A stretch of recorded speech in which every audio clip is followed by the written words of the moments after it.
In those days, the news was hot in the deserts of Iraq that the sons of Adam were about to start a new city.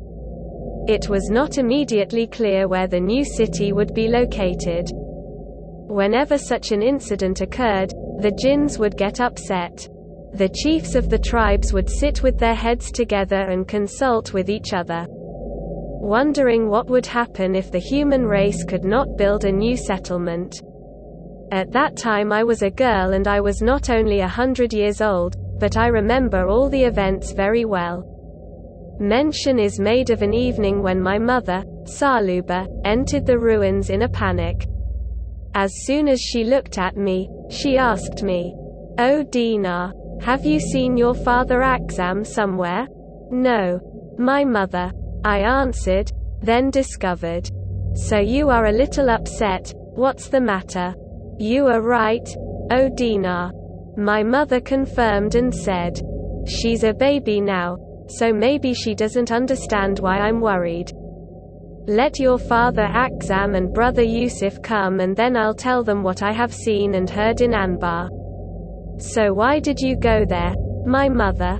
"I have heard that the Muslim caliph lives there." I expressed surprise. "Yes. Anbar is the city of Caliph Abu Ja'far Abdullah al-Mansur. You will not know for sure, O Dinar, that 12 years ago Abu al-Abbas had gone to Anbar from Safa Hura and then he had made Anbar the capital. Since then it has been called the city of the Caliph. I went there to hear where the new city was to be built on the orders of the Caliph." My mother had just said so much that she stopped saying anything more. "What happened, my mother? So why are you silent?" I found out. "I can smell your father Akzam.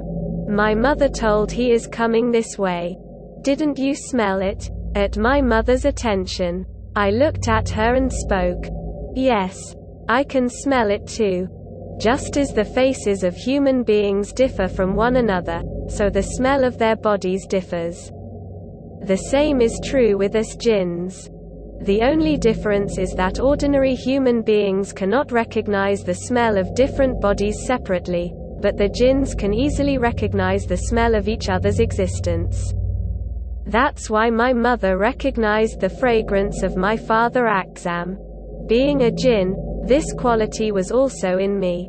When my father came, he asked my mother, 'O mother of Dinar, I sent you to Anbar. What news did you bring from there?' 'O Akzam, the news I have brought is sad for our whole tribe.' My mother said in a sorry voice, 'You made me worried by telling this.' 'Yes, O father of my children. It is a matter of concern. Our tribe may have to migrate further away from these ancient ruins of Babylon.' 'God forbid,' my father said hastily. 'Don't say such a thing and tell me. What did you find in the Anbar?' 'I am the one who will tell you, O Akzam.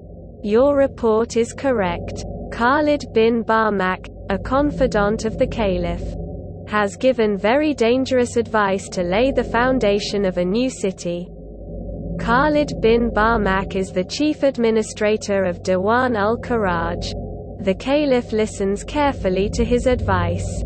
About 15 miles from here, Khalid has suggested building a new city on both sides of the Tigris River." My mother began to explain.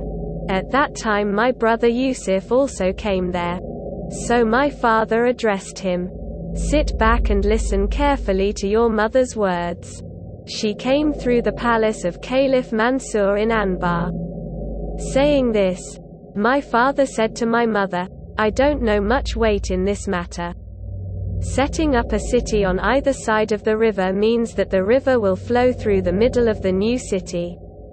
Yes. When the Caliph asked Khalid for an explanation, he said the same thing. My mother said, 'The river will flow through the middle of the new city. God willing. If the Caliph accepts Khalid's proposal in tomorrow's meeting, then obviously our tribe will not be able to settle in these ruins. If we were so close to a human settlement, we would be in danger all the time. Well, I was young and in the throes of adolescence, but my brother Yusuf was young and conscious. He was 150 years older than me. He also knew of a new city. As soon as my mother finished speaking, he spoke up. "Oh my mother, one thing I still do not understand. That is, why does Caliph Mansur want to build a new city?" "Oh my son Yusuf, I will answer your question," my father said. "Rwandese keep on attacking Anbar every day. These are unbelieving people living in Khorasan. They believe that the real spirits of angels and prophets can dissolve in any human being. These lost people are convinced of reincarnation and solution. By building a new city and moving there, the Caliph wants to escape the temptation of the Rwandese. Secondly, he is always in danger of losing his life in Anbar. Anbar is not the right place from a security standpoint. But what is wrong with Kufa?" Joseph spoke up. "Geographically and security-wise, this city can be made the capital." "Oh my father, surely you are right, oh my son Yusuf. But you may not know that the people of Kufa dislike the residents of the Caliph there," my father said. Then he addressed my mother. "Oh Saluba, the final decision has to be taken in the meeting called by the Caliph tomorrow, so you have to go to Anbar tomorrow. Allah is going to save us from the fears that you have expressed. But it is not possible to change the destiny that has been made." This is also the mention of the night I asked my mother to go to Anbar with her. "What? You are conscious, O Dinar. I will take you with me to the human settlement." "Impossible." "But why my mother?" I became stubborn. "I have never seen a palace. Better a poor horse than no horse at all," my mother said. Then he continued and said more. "Oh Dinar, have you forgotten all that I have told you so far about the children of Adam?